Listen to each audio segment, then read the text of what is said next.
Greetings, everyone. Pete Pardo here from Sea of Tranquility, along with Steven Reid. It's all about Best of 2020. So some of you might have seen the Hudson Valley Squares episode last night, where we all kind of talked about a couple favorites from the year. And I had a bunch of people who were like, but Pete, you didn't mention this and you didn't mention this. I'm like, well, it was only meant to be like three favorites from among my favorites. There was no like top three or anything. But today, Steven and I are actually going to divulge our top 40. Correct, sir? I mean, Yes, 40 albums. indeed we are, and I think we'll cross over on a few. I think we'll be quite different on quite a lot. So there'll still be lots of things that people will say, why not this and why not that? And they're quite right. But hopefully there's something here for everybody, I think. Yeah, yeah. And I will say, like I do every year, it's like, don't, if you're watching, don't get too hung up where some of these things sit in the order. Because I'm sure Stephen will agree. It's like, once you get past like the top 10, it kind of blurs a little bit. Needless to say, we love these. They're on our list. Don't worry if it comes in at number 25 or 36 or number 3. We dig these a lot. And if you like them more than we do, and they may sit higher on your list than on ours, that's totally okay. Like I said, these are our favorites of the year. So the order can change at any day. My top ones are my top ones, I think. But the rest of these, I just want to acknowledge as being some of the best shit that I heard all year, to be blunt. I mean, that's just in a shitty year, there was actually some really good music that came out this year. So we're going to try and make this go as quickly as possible with 40 each. That might take a little while. So we're going to do in blocks of 5. So we're going to start off at number 40 and each give 5 choices, and then we'll switch to the next guy. We'll give 5 more choices, and we'll kind of go back and forth like that. So I'll have Steven go with his number 40 through number 36. Well, I haven't quite told Peter yet, but I'm going to cheat a little bit because of course, in the same spirit that I'm sure that lots of people will comment below on albums that we haven't talked about at all, and please do, because any recommendations I'd be happy to hear. The list is ever evolving, ever changing, so here are 3 things that should be in my top 40 that aren't, but only because I heard them after I'd finished my top 40. So Firecracker, new album from Gazpacho, is fantastic prog. Really enjoy that, very good indeed. We've got something I've just written a review for, Divine Weep. This is a thrash, kind of traditional sort of metal, very good indeed, really like it. And this is Tomboy from Givey Flynn, or Jivy Flynn. I like the Playmobil people on the front. This is kind of from the House of the Wild Harps. It's got Dave Draper on productions, various things like that. Lots of great songs here. She's an absolutely phenomenal singer. She's a vocal coach and various things. So lots of good stuff there. So number 40, let's start with Super Vintage. So this is heavy blues rock from the Grooveyard stable, a label that do a lot of things like this. They're one of the best ones, I have to say. So if you like that sort of thing, Super Vintage, 7 or 8 albums, I think now in about there, somewhere like that. Lots of great stuff from them. An album that we spoke about is my number 39. We've done this on a review show. This is Polis, or Polis, an East German kind of traditional progressive band doing lots of different things as well. Really good. 38, let's go with some traditional hard rock, very AC/DC in style. This is Thunder Mother. Heatwave is the name of that. I realize I'm not doing album title names, but there's lots to get through here. So Thunder Mother are well worth listening to. They're great fun. You know exactly what's coming, but it's great fun. Then we go to Mark Kelly's Marathon. So this is a keyboard player in Marillion. This is his first solo-ish sort of thing as a band. He wanted to call it something along the lines of Richie Blackmore's Rainbow, hence we get Mark Kelly's Marathon. The biggest surprise here is he's been quite bold. The singer sounds like nobody other than Peter Gabriel on at least a couple of songs. And considering, what that means for Marillion fans of old, that was an interesting and bold choice. It's made for some really good music. Yep. And at 36 for me, It's About Time, Patti Smith. One of the sort of surprise comebacks to the Scandal singer. It's more an EP than an album, but it's marketed as an album, so I'll stick with it as an album. This is just some great kind of commercial rock done really well with a great singer who can still cut it. So that's my first 5. Cool. And a couple honorable mentions. One that just didn't make the grade because kind of like I think I forgot all about it is the new Vandenberg, which is sitting on the shelf over there. For those of you who have really supersonic eyesight, sitting right over there. That's quite good.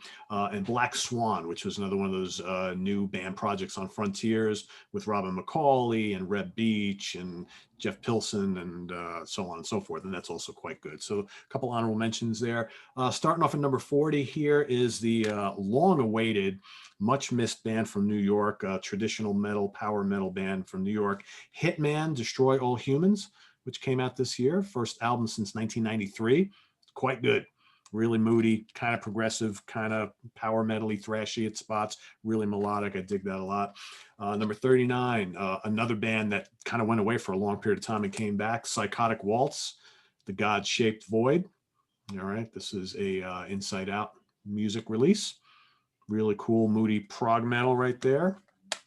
Number 38, all the way over from Sweden, Sienna Root, The Secret of Our Time. They get a new vocalist. Actually, no, they get two new vocalists, two female vocalists this time around to kind of help them out with their kind of psychedelic 70s hard rock, kind of soulful little brew here. Very, very cool stuff there. And that was number 38. Number 37, Neil Morse, Sola Gracia. Brand new solo album from Neil Morse. It's basically the Neil Morse band. So you got, Mike Portnoy and company are all helping out, but it's the bulk of this is all written and arranged by Neil during the lockdown here in COVID-19. So a very, very cool album. Another kind of concept album from him. And number 36, great album from US kind of stoner rock legends, Poobah, Evolver/Rev Love. Great guitar work. It's psychedelic. It's heavy. It's stonerific. Love it. Lots of cool riffs and solos there from Jim Gustafson, the band leader, founder, singer, and guitar player. So back to you for number 35. So for 35, I've got a few here now that I don't have to show. So 35 is Swappers 11. That's a collective that came together at the Marillion weekends. They played as part of the Swap the Band that Marillion do, where musicians get to kind of send in a little audition thing, and then they get the chance to actually play with the band as part of the conventions that they do. That album is called From a Distance. A lot less Marillion-y than you would think, but it's good progressive rock nonetheless. Blind Ego, Preaching to the Choir. That's my 34. So that's Carla Valner from RPWL. That's the guitarist in that band. It's his solo act, but that's as much a band now as anything else, I think. Then we go to number 33, Taskaha, with a self-titled album. It's kind of heavy prog. It's their debut Norwegian outfit that I think will make a bit of an impact. 32 for me is Aerion. So this is Transitus, which I gave a very positive review to on the site. The more I go back to it, the less it's a classic in my humble opinion, but it's still Aerion, it's still good. It's still got Tom Baker, who is, in my opinion, the Doctor. So lots and lots of little niche things there that everybody likes. And 31 is Stitched Up Heart with Darkness. And that's a more kind of modern sort of rock sort of thing that's out there. They're a good band, really beginning to make a bit of an impact on the scene. I like that a lot as well. Cool. Back to you, Peter. Yeah, I will say that Aerion did not make my list. I like it. I'm just finding that I'm not enjoying it as much as some of their other ones. It's good. Yeah, but, the bar is very high. Bar is very high for that. Absolutely. And it hit me hard when I first heard it. I must admit that the fanboy in me maybe got a little carried away because I am a massive vintage Doctor Who fan.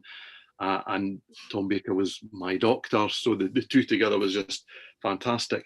If I was to be honest, there's maybe too much Tom Baker on it. There's maybe too much narration, and it seems to break the album up in a way that Ian has always managed to avoid before. So it's a great listen.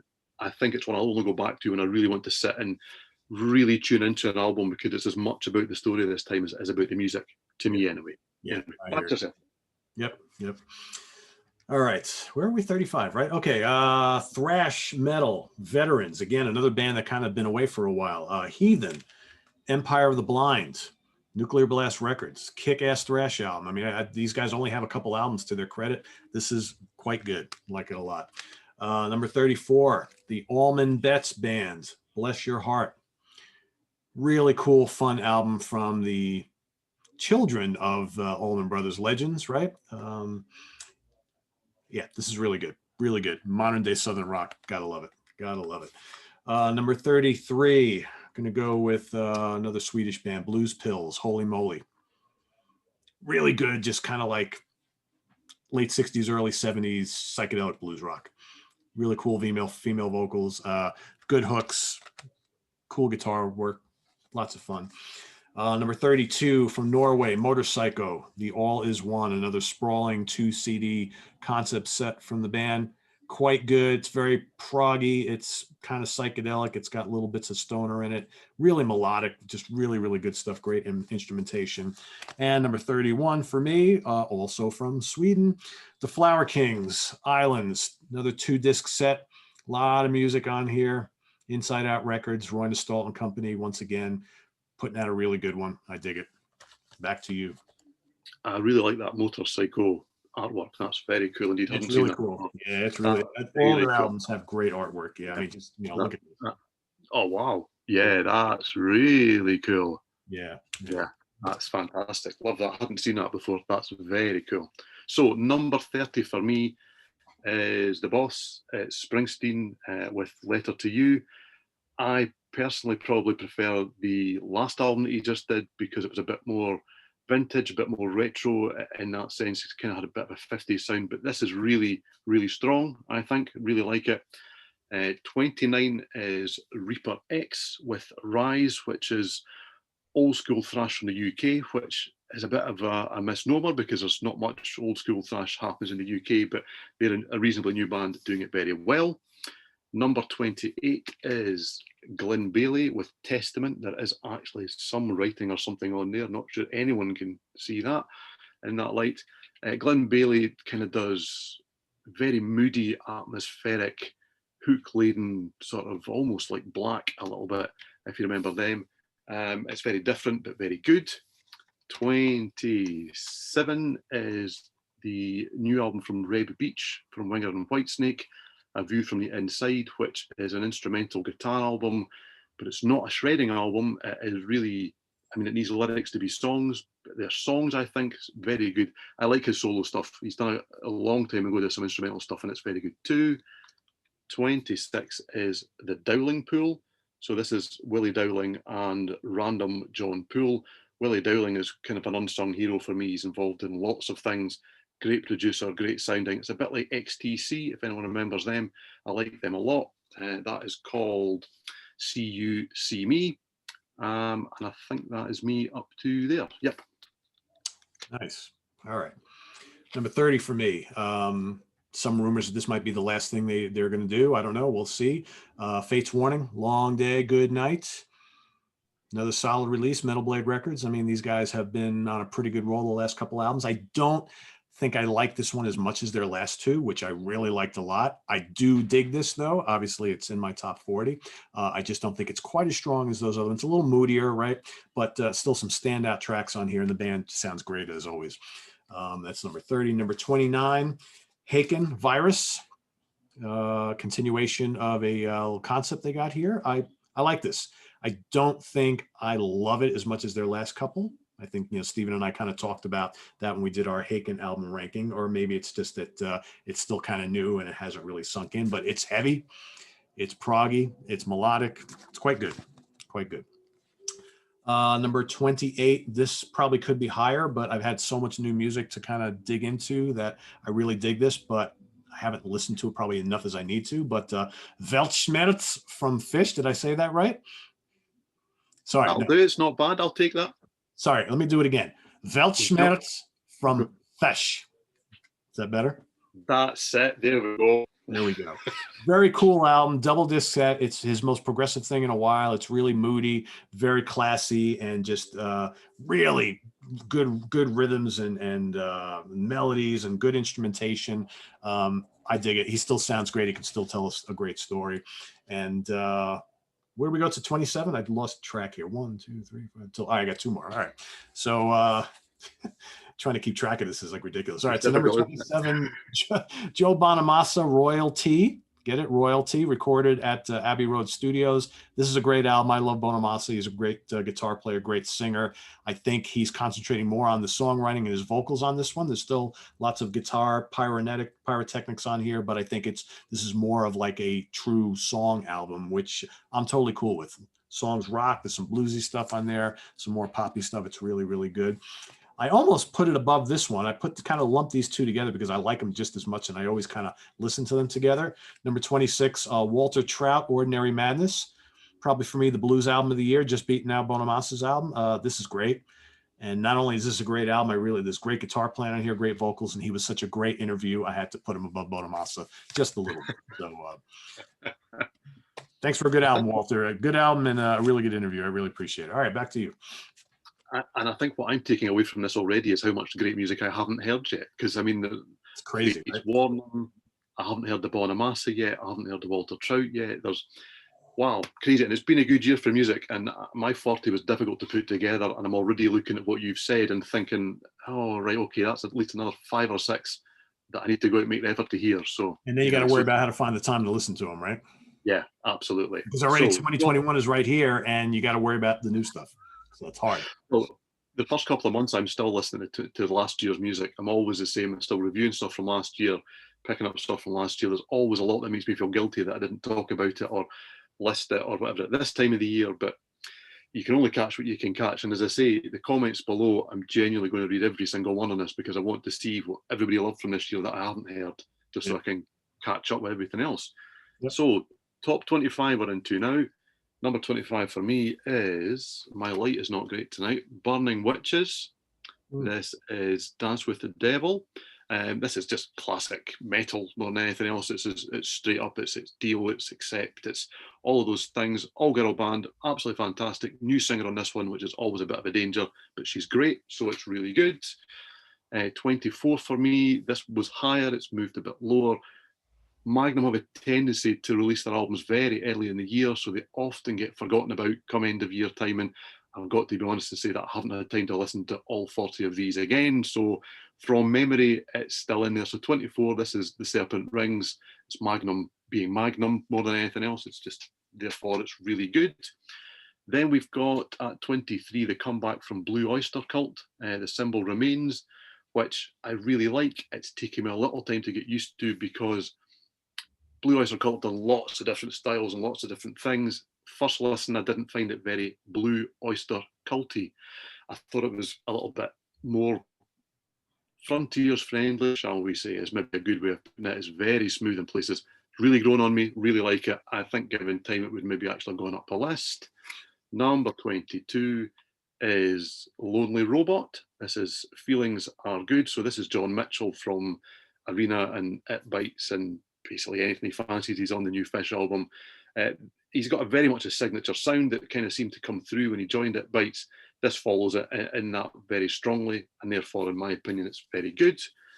And at 21, more classic thrash with Onslaught, and this is Generation Antichrist. I just think Onslaught keep getting better and better, actually. I think the recent output's been very good, and I really like this. This one really, even though I like what they've done, this kind of caught me out because it's really quite tremendous. So Generation Antichrist, and then we're into the top 20 for me after that. So back to you, Peter. Cool. All right, my number 25 from Norway, once again, Communic, Hiding from the World. Great kind of progressive metal, power metal, thrash metal combined. They kind of sound a little bit like Nevermore, which not necessarily a bad thing. And every album they put out, I think they got this their 6th album, if I'm not mistaken. Every one of them is really, really good, as is this. I think I like their last one a little bit better. That one to me was a little more immediate. I think that one made my top 10 of the year back in 2017 or whenever that came out. But this is still quite good. I dig it quite a bit.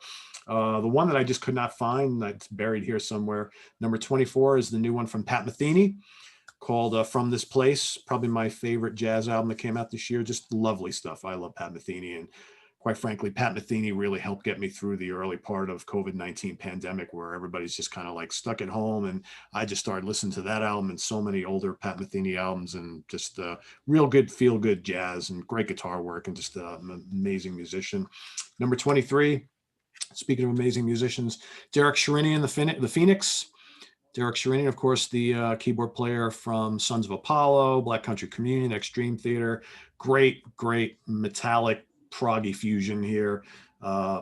Co-produced by Simon Phillips. Simon plays drums on the whole album too. All sorts of great guitar players on here. Kick-ass stuff. Love it, love it, love it. Where did I leave off? All right, number 22, Pain of Salvation, Panther. I got a lot of Swedish bands on my list. It's like if it isn't from Sweden or Great Britain, I barely listen to it, I guess, right? You would think. Norway. A lot of Swedish bands out there, Peter. There's a huge Oh, amount of Swedish bands out there. Half of my list is Swedish bands. I'm gonna have to really look at that. But this is another good, solid album from these guys. They've been around a long time. And then number 21 from Germany. Let's go to Germany here. Primal Fear, Metal Commando. Probably my favorite current power metal band. I love Primal Fear, and this is another really good, solid album. Lots of cliche song titles and lyrics, but who cares? It rocks. 3 guitars, massive crunch. I love it. So back to you. Yeah, they're another band that do what they do, but they do it very well. You know what you're going to get from Primal Fear, but they're good. Yeah. I haven't actually heard that yet. There's another one that I'm thinking, I think there's another 2 or 3 already there that I haven't heard. But I did hear Communic, Hiding from the World. I don't have that yet.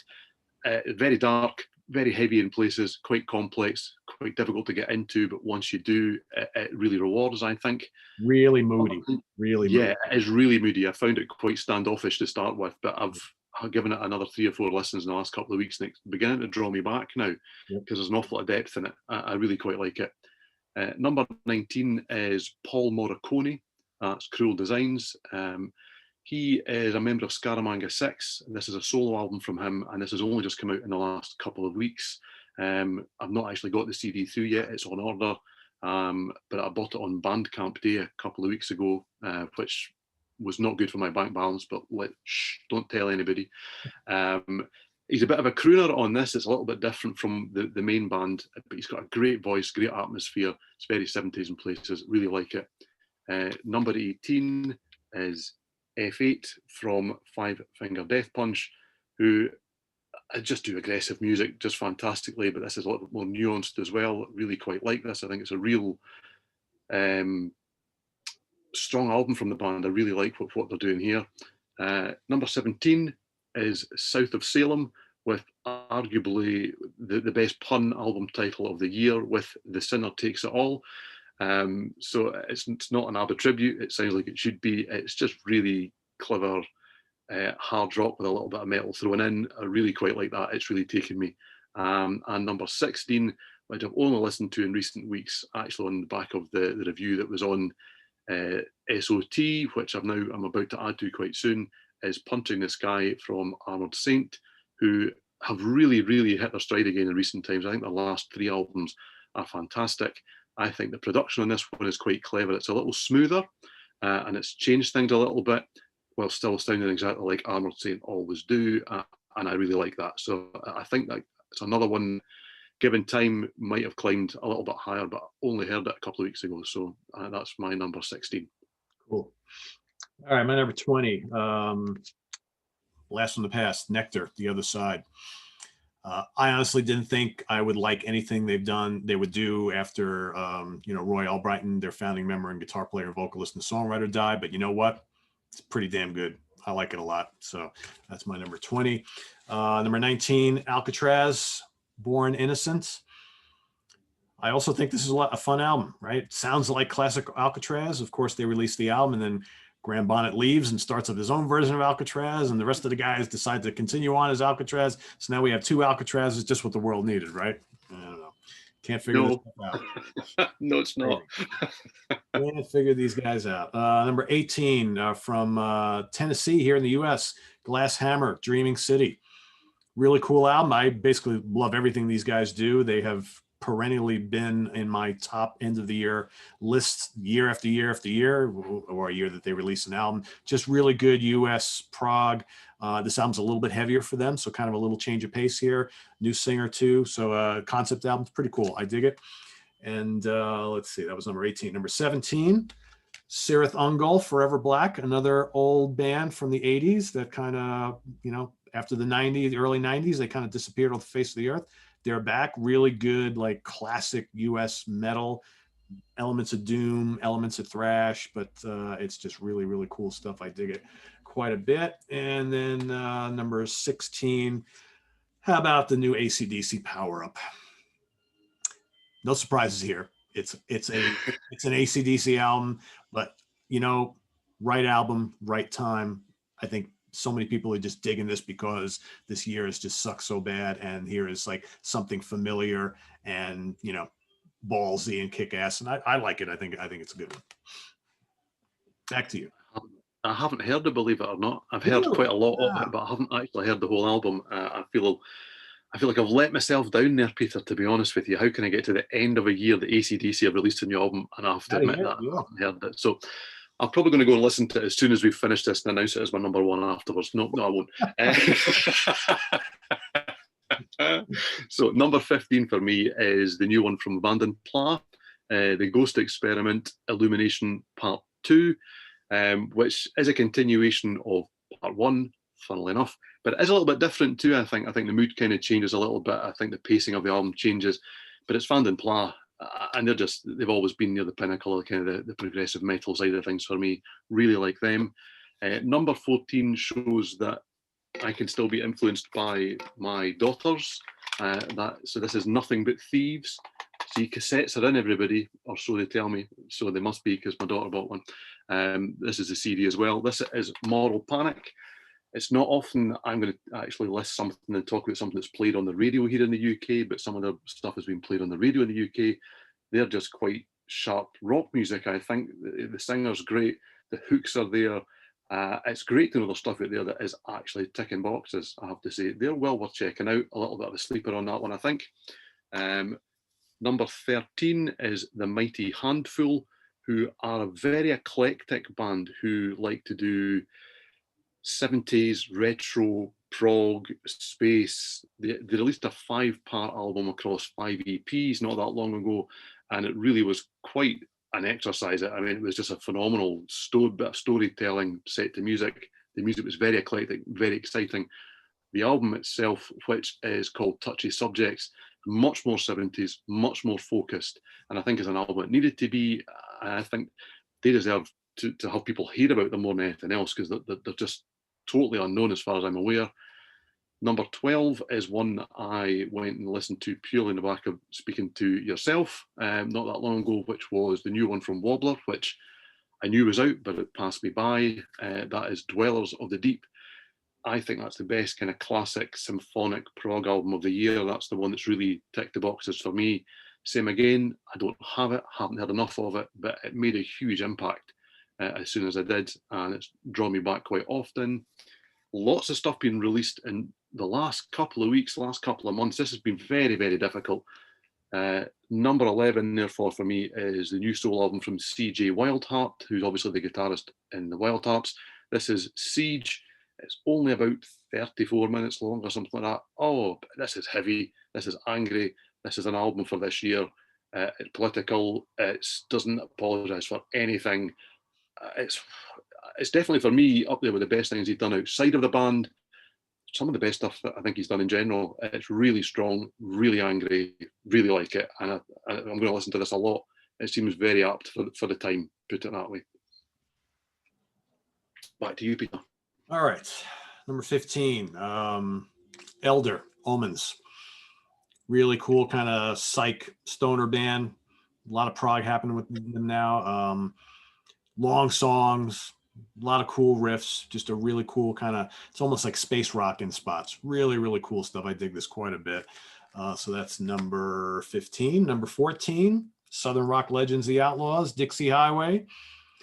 Dixie Highway, can you hear me? Great song. Yeah, I'm going to do a little singing because I sing to this all the time. I love this song.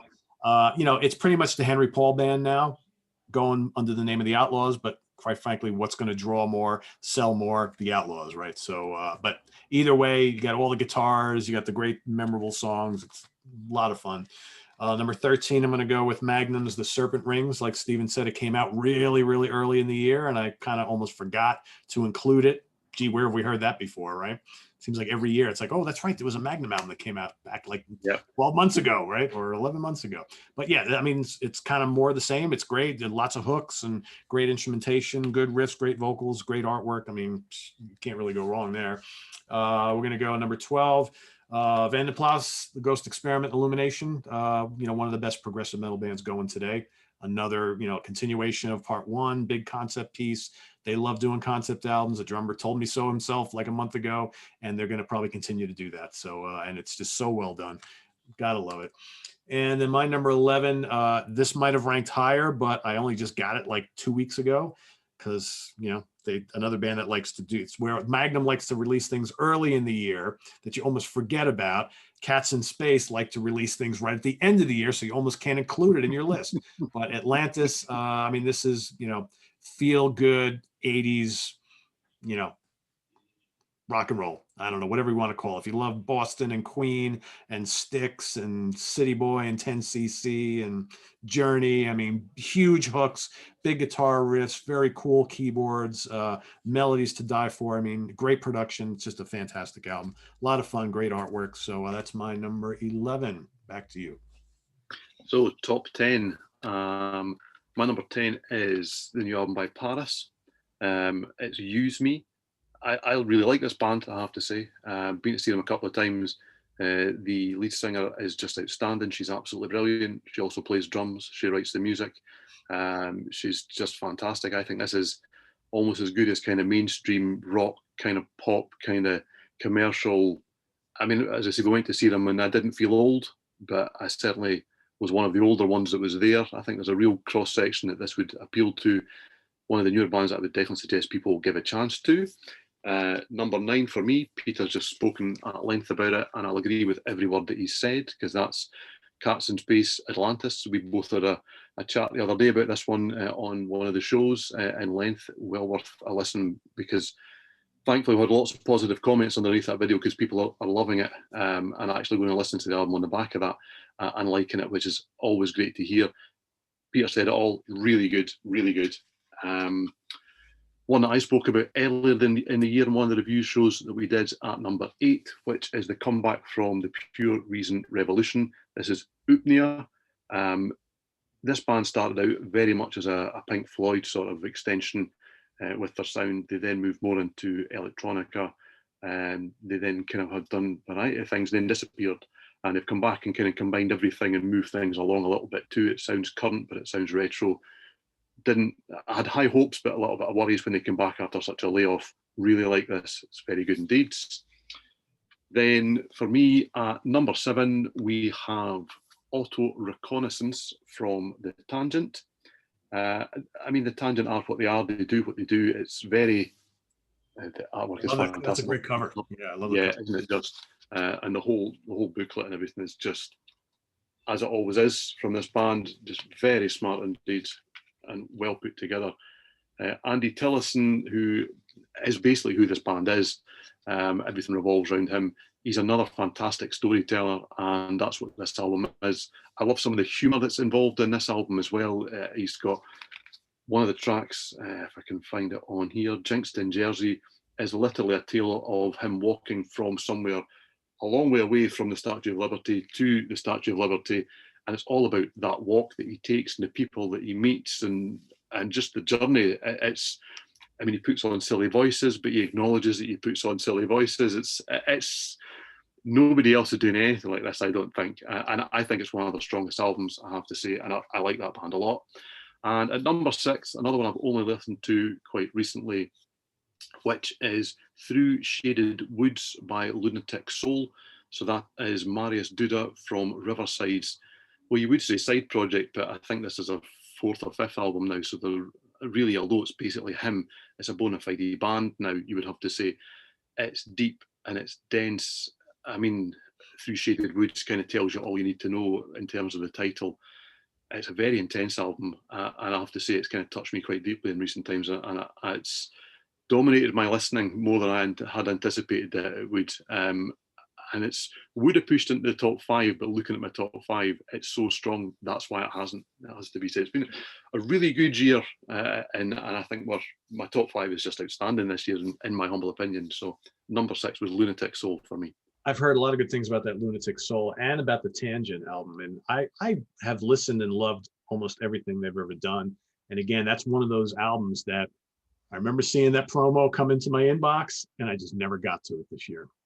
Yeah, I mean, it's fascinating, Peter. I've seen so much of the like Pain of Salvation that you held up earlier on. So many. I'm going to have to watch this back to just to redo your top 40, because I think I'm already 15, 20 albums. I'm thinking, oh, meant to hear that this year. Oh, I never quite got to there this year. It has been, whether it's because of circumstances, but the volume of music has been incredible, and the volume of great music has been incredible, and that's without hearing everything else that's out there too. So yeah, really strong. So much. All right, my number 10, I'm going to go back to Norway, Enslaved, Utgard. Probably the progressive black metal album of the year, but then again, every Enslaved album, basically you can say that. So I love these guys, love this album. Quite good, it's heavy, it's progressive, very, very cool stuff. Number 9, what a great return to form this is. Wishbone Ash, Coat of Arms. It's like Andy Powell and company really tried, I think, to capture that sound of the early 70s band. It's bluesy, it's jazzy, it's rocking. There's a little bit of boogie. It's a little progressive in spots, and tons of great dual guitar solos all over the place, which is what you want in a Wishbone Ash album.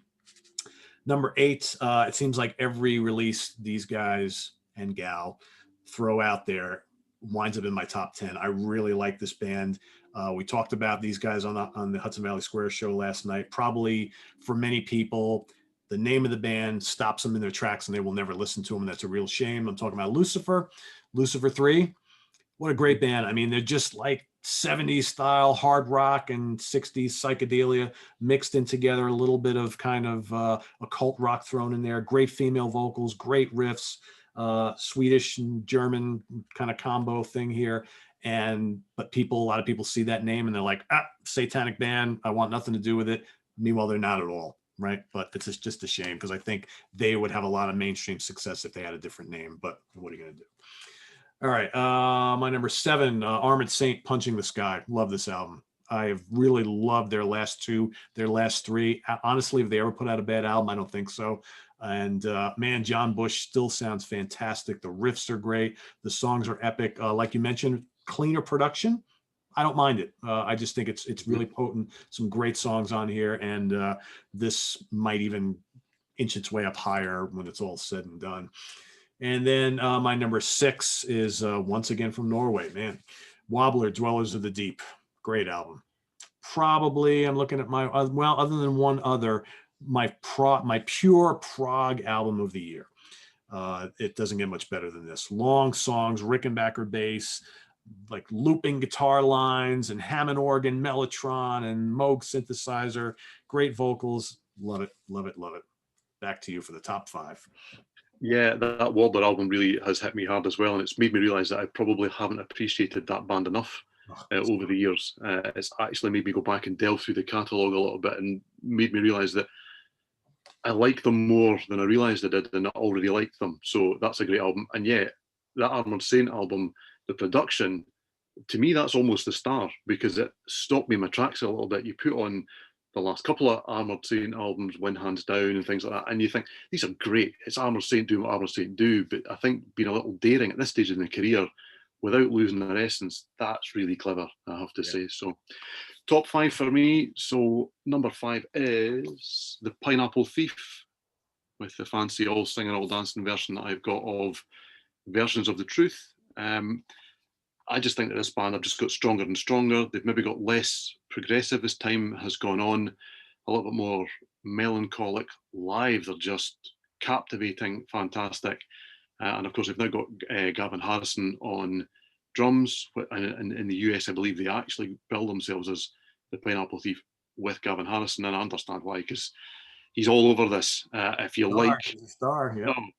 I mean, if you like his drumming, then you've got to listen to their last 2 or 3 albums. He's just fantastic. I just think that they're a really clever band that have dared to be slightly different in recent times, and it's paid off massively. Number 4, we've spoken about, or I've spoken about certainly, This was one that you were kind enough to send me for review early in the year. This is M Opus with Origins. This is an Irish band. This is as concept an album as you'll find. I liken this to a radio play set to music.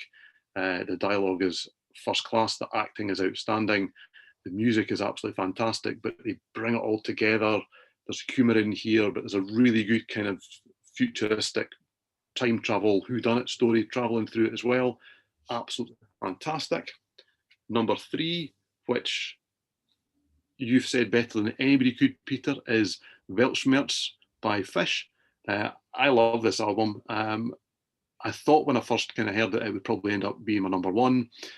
It hasn't, because I think it's more of a mood album than some of these other ones. I think that there's Totally is. Yeah. yeah, and I just think that some of the stuff on here, like Garden of Remembrance, which is probably my song of the year, is just heartbreaking. And because of that, I can't say that I would listen to this album all the time in the way that I maybe would some of his older stuff. But when I'm in the right frame of mind for it, it's not being in the mood for it, it's being in the right frame of mind for it. It's just fantastic, I have to say. And if this is his final farewell, it's a hell of a way to go. Number 2 for me, another one that I thought at one point would definitely be my number 1, is The Absence of Presence from Kansas. Again, we've spoken at length about this album. I love it to bits. The songwriting's fantastic. It captures classic Kansas and all the glory that it needs to be captured in, but it dares to bring it up to date a little bit.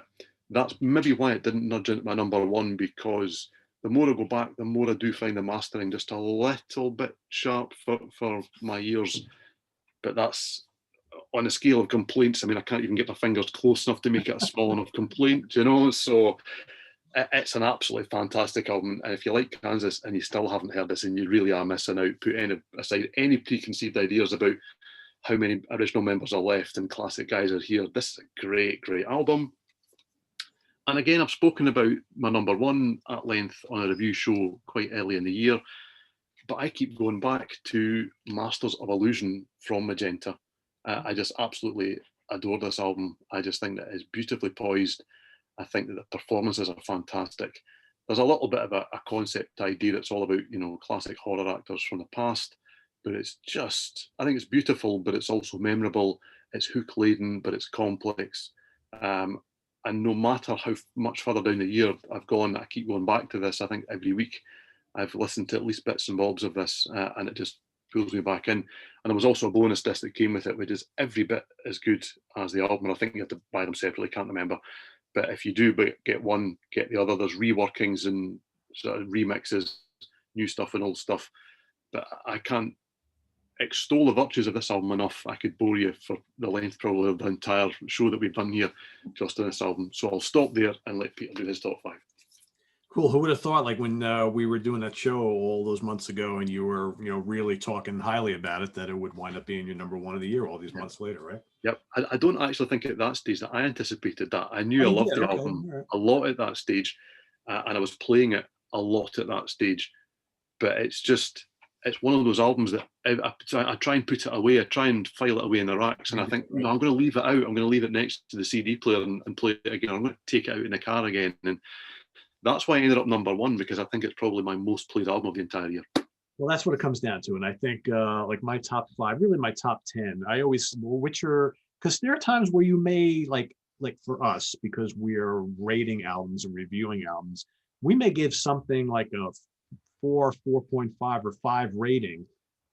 And that may sit like at number 15 in our list, even though we might technically think it's a brilliant album, but there may be something that we rank as like maybe a 4, but we wind up listening to that album all the damn time. And we just can't stop listening to it. It becomes our favorite album, even though we know it's not perfect. It hits us here. It hits us here. And it hits us here, right? And that's what music is all about. It's like when we're doing some of the ranking the album shows, I think that we all admit that sometimes it's not the best album that gets to number 1 in the ranking, but it's the album that touches you in a different way, means that's something exactly to you.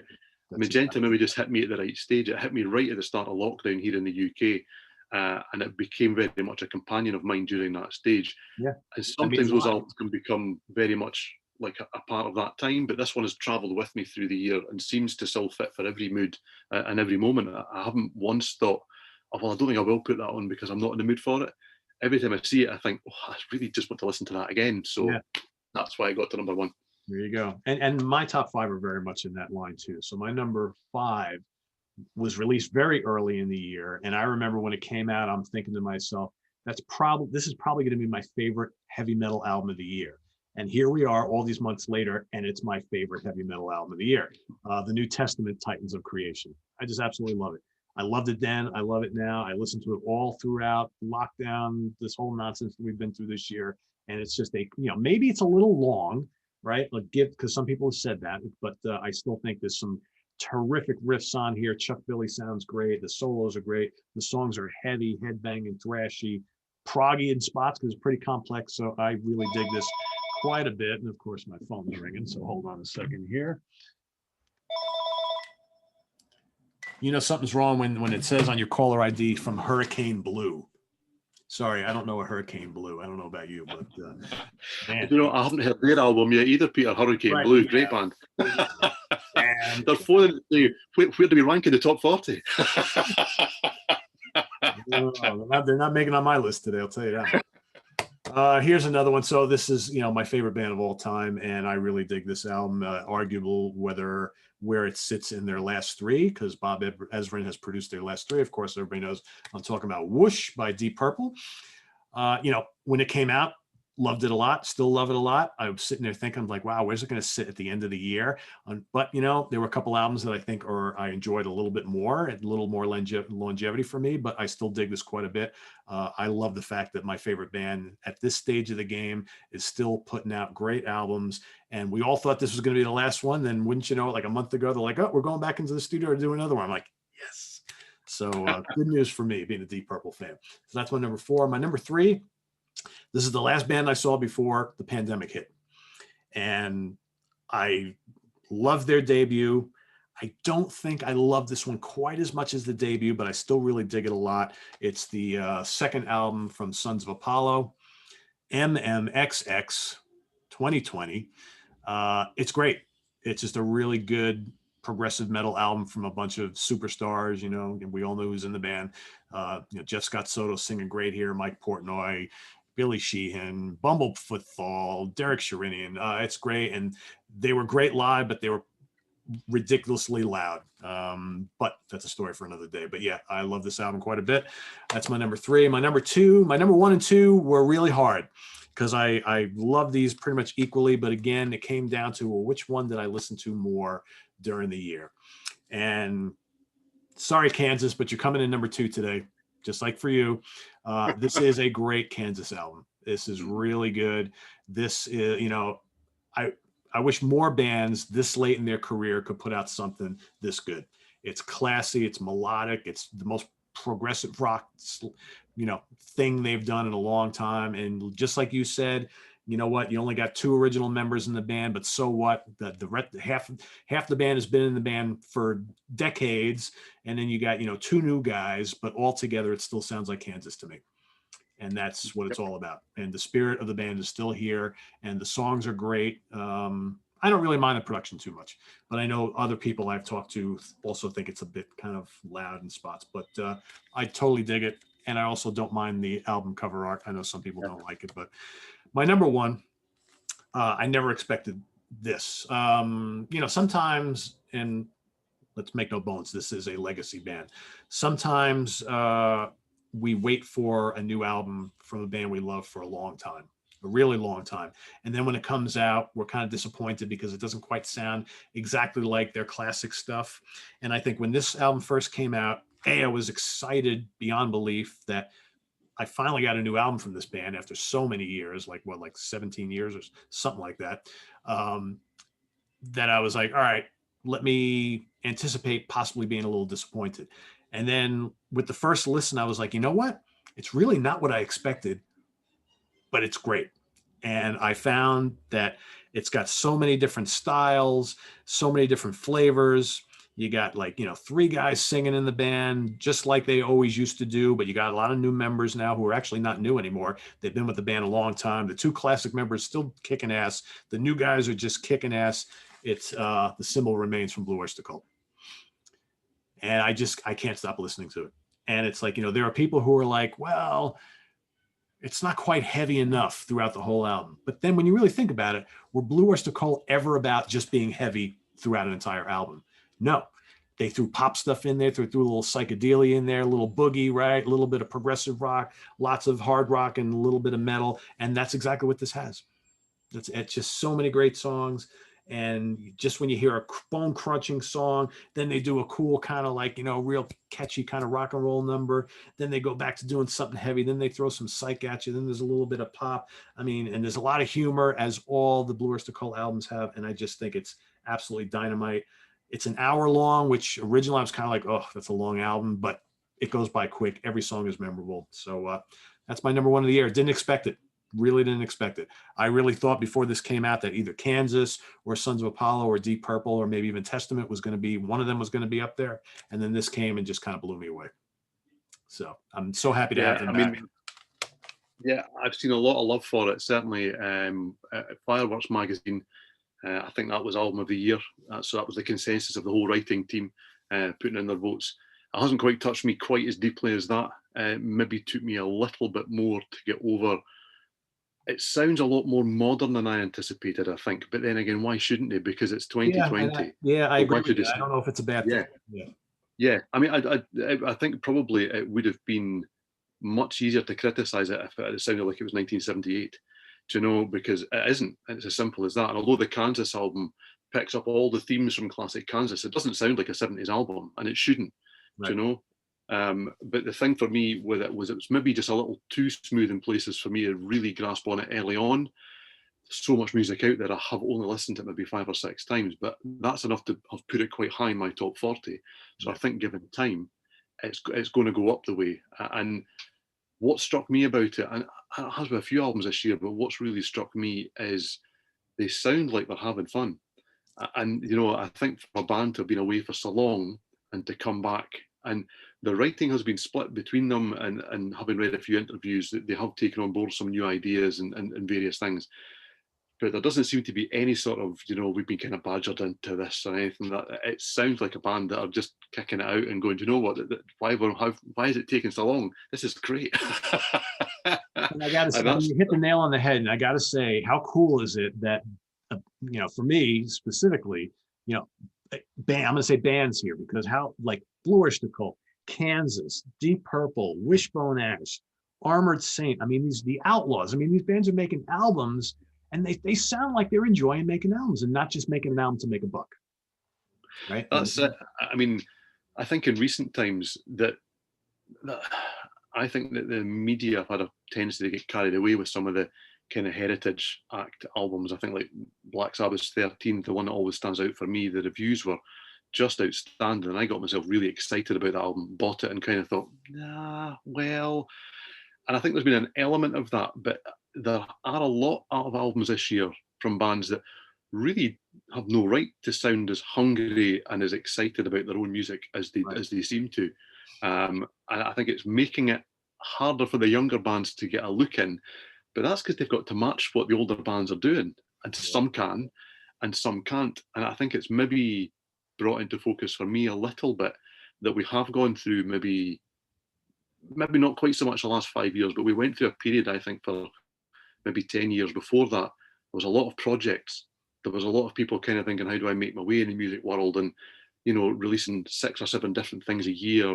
And it all kind of just sounded a little bit like, well, I'm having to do this, I'm having to do this, I'm having to do this. And then these classic bands have come back with albums that just make you think, oh, wow, this is what bands do. Bands make music like this. And it's interesting you saying with Deep Purple, because they seem to go through a period where you kind of thought, do they really like doing this as much as they used to? Some of the albums were a little bit kind of, who is this? Is it Deep Purple? But not with Wishing. It's not my forte, because same again, I just haven't heard it enough. And it was one of those ones, as soon as you held it up, kicking myself, because it's another one I think I really should have listened to that before I even put my list together. Do you know? And you're like, wow, because I heard it in the summer when I was on holiday with the family, and thought, oh, that's fantastic. And I've just never gone back. And it just didn't even register I was putting the list together. So, yeah. What struck me, Peter, is I've got 40, you've got 40. I think together, and I haven't counted, because I didn't know your list until now, which makes it more fun. we must have mentioned about 60 albums between us, and that just shows you, you know, that if not more, there's a surprisingly small amount of crossover, considering we listen to a lot of similar stuff and a lot of different stuff. Yeah, I could probably go through this real Right. quick. And let's see. So we both mentioned the Kansas, the Yep. Wobbler, the Armored Saint, the Cats in Space, the Vanden Plas, the Magnum. I'm still going. I'm still going. Yep. Keep Communic, going. Fish. You didn't? Did you mention the Haken? I don't remember if you did. No, no, I didn't. It's in my 50, I think, but it's not in my 40. Gotcha. And what else? You didn't mention the Flower Kings. No. That's it. That's not a lot. That's 7. How many? Not even 10. 7. Not even 10. We've crossed over on 7 albums. Crazy, right? That's incredible. And as I say, I mean, listening to your list as we went through that there, what struck me was how much I haven't even had a chance to listen to. And that shows you the volume that's out there. Because I mean, on SOT, my list will stretch to 50, and then I think I've got 15 that are box sets, compilations, re-releases, live albums. So we're already I'm at 65 albums there, and you think, well, how much more can you listen to and really take it in? That doesn't include the other things that I've reviewed and thought, yeah, it's either good, bad, or indifferent, but it hasn't touched my top 50 or 15. Yeah. And it's just incredible how much great music is out there. It's worrying because I'm going to have to go and buy and listen to a whole lot of stuff that I thought I had everything for this year, and I really don't. But that's the fun. That's what makes it fun. I still look at my inbox of promos that have come out over the last couple of months. I'm like, oh, I'm just never going to get no. Yeah, I mean, I've still got more sitting in the review folder and in the review pile of physical CDs that I mean, I can't even tell you if they're good, bad, or indifferent because I haven't heard them yet. So, I mean, I'm still discovering stuff in the last 2 or 3 days where I think, oh, that should have gone in. That's why I started with 3 that are not in the 40. So apologies to 38, 39, and 40 because they wouldn't have been on the list had I put those 3 in. But yeah, I mean, the lists are what they are. It's great fun putting them together. This has been great fun talking about them. And I must admit, I do enjoy going back and hopefully not in a kind of, you know, self-congratulatory way, but I like to look at my lists from certain years and go, oh yeah, I forgot about that because there's just so much kind of whizzes by, you know. And it's fun going back and looking at your own lists and sometimes going, oh man, what was I doing? Or somebody's going, yeah, that's how I had it spot on that year. That's right. I mean, yeah, it's I every now and then go and look at back on some of the, because they're all on the website. I go back and I look and I'm like, because I think for me, I tend to, when the year ends, I close that door and I move into the next year. So if you were to ask me, like, I mean, this kind of came up, like, I don't know, that's something we were doing earlier this year. And someone was like, well, what was your favorite release of 2015? I'm like, I don't know. Let me go on the website and check. I couldn't tell you. I really don't know. It's like, because once the year's done, I kind of forget about it. It's like, all right, that year was that year. And, you know, like we always say, I could look back on a top list that I did 3, 4, 5, 6, 10 years ago. And I'm like, really? I ranked that one my top one? Yeah, it hasn't lasted that well with me over the years. And that happens, right? Because you kind of look at these in a year perspective and then you move on to other things and then your opinions change on albums and this is the way it goes. So, yeah, I think if memory serves, I think 10 years ago, we kind of did a retrospective of the first decade of the 2000s.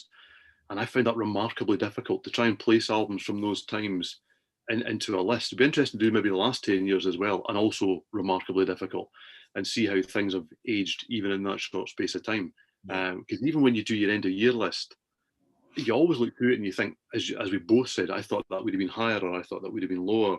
And the journey that music takes us on is so much to do with how you connect with an album immediately, but then I think more importantly, how you connect with it down the line. Because I think there are going to be a few albums from this year that really will stay the course with me.